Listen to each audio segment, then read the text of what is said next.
Hello అండి, అందరికీ ఎలా ఉన్నారు? నేనైతే చాలా బాగున్నాను. అయితే అందరికీ హ్యాపీ రక్షాబంధన్ అండి.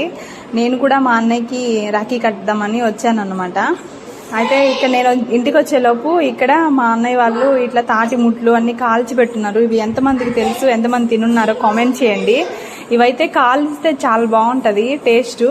ఇది చూడండి, ఆ పీసులుగా తీసుకొని నవ్వుతూ ఉంటే చాలా టేస్ట్. మేము చిన్నప్పుడు బాగా తినేవాళ్ళం అన్నమాట. సో మా అన్నయ్య వాళ్ళందరూ తినేసి నా కోసం ఒకటి తీసి పెట్టున్నారు అన్నమాట. సో అది నాకు ఇచ్చారు. నేను వచ్చిన వెంటనే చాలా బాగుంది, టేస్ట్ చాలా బాగుంటుంది. ఎవరన్నా తినున్నారా చెప్పండి, తినున్న వాళ్ళైతే. తెలియని వాళ్ళైతే ఒకసారి టేస్ట్ కూడా చెప్తాను. చాలా బాగుంటుందండి. ఇది చాలా స్వీట్గా అండ్ ఇలా ఇది కొంచెం పచ్చిగా ఉన్నప్పుడు కొంచెం కట్ చేసుకొని అలా ఉడకబెట్టుకొని కూడా తింటారు. ఇలా కాల్చుకొని తింటే ఇంకా టేస్ట్ ఉంటుంది. ఆ కాల్చిన తర్వాత దానిపైన నురుగులాగా వస్తుంది. అది కూడా అంత టేస్టీగా ఉంటుంది, అంటే భలే ఉంటుంది.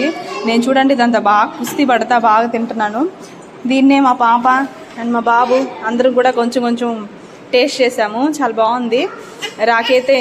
రాఖీ కట్టడానికి వచ్చేసరికి మా అన్నయ్య నాకు రెడీగా ఇట్లా పెట్టున్నాడు అనమాట. చాలా బాగుంది. నేనైతే బాగా ఎంజాయ్ చేశాను. మీరు మీ రక్షాబంధన్ ఎలా జరుపుకున్నారో కామెంట్ చేయండి, ఓకేనా? టేస్ట్ అయితే సూపర్ ఉంది. నిజంగా చాలా బాగుందండి టేస్ట్.